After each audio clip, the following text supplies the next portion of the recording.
Today I'm going to show you 5 things that are in my pantry. I'm going to show you why they're in my pantry, what I use them for, but also some of them are a little bit left to center, but I tell you what, they've all got a place in my kitchen. All right, straight up, Dijon mustard. This is a smooth Dijon mustard. There's different types. Some of them have got the seeds in them.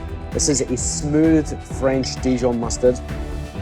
Now, the reason this is always in my pantry because it's like it's like a flavor bullet, if you like. If you're making a salad dressing, a little half teaspoon of Dijon mustard in it works a treat.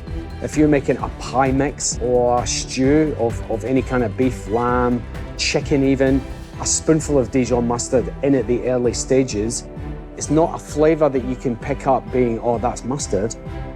It just adds this richness and a little touch of acidity, so it's brilliant, whether it's a salad dressing or a cooked thing.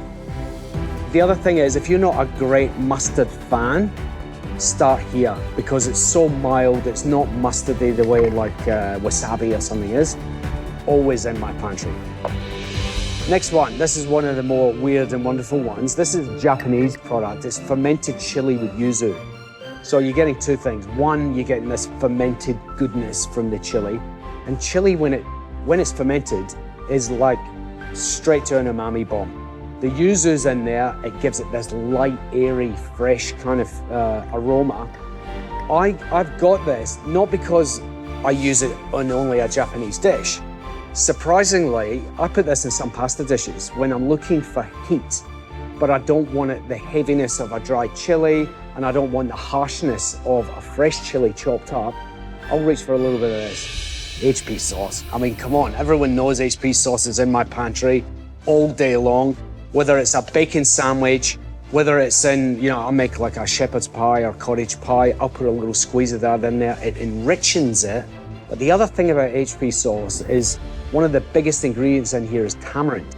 Tamarind is sour, it's fruity, and together with the mixed spices that are in here, it is such a complex and delicious sauce.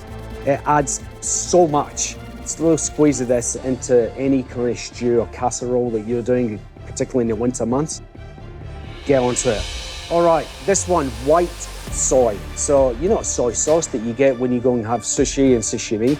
This is what they call, it's not completely white, but this is white soy. This is amazing. If you want to umami anything, you just add a couple of tablespoons of this. Whether that is, listen, the Italians are gonna hate this, a couple of tablespoons of this in your bolognese, just to enrich it even more with the tomatoes, it is killer. A tablespoon of it in a salad dressing, amazing. If you're doing a crudo, some raw kingfish, all you need is some of this, some rice wine vinegar, some jalapeno maybe, to add some green chili. Mix those 3 things together, touch of oil, you're already onto a winner. Next up, this is one of the more weirder ones. It's shio koji. Shio koji is basically fermented rice koji. What is rice koji, I hear you ask? Well, rice koji is the beginning of miso, of sake. They get rice grains, they inoculate it with aspergillus, which is a type of fungus, and this beautiful white mold grows on the rice. They then get water with that moldy rice and let it ferment, and it makes this. What it is like, if you could imagine a lighter version of a miso. It's the best way to describe it.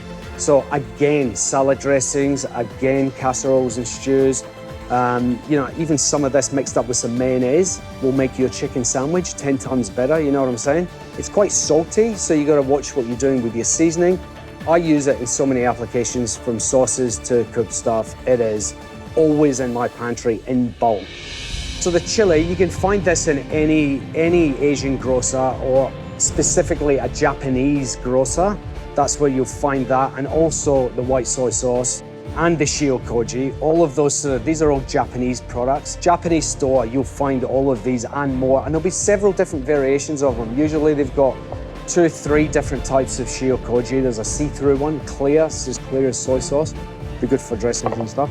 There you go, a quick peek into my pantry and some items that I use every day. Get into some of them, and I guarantee you, they'll get you out of trouble when you need it the most.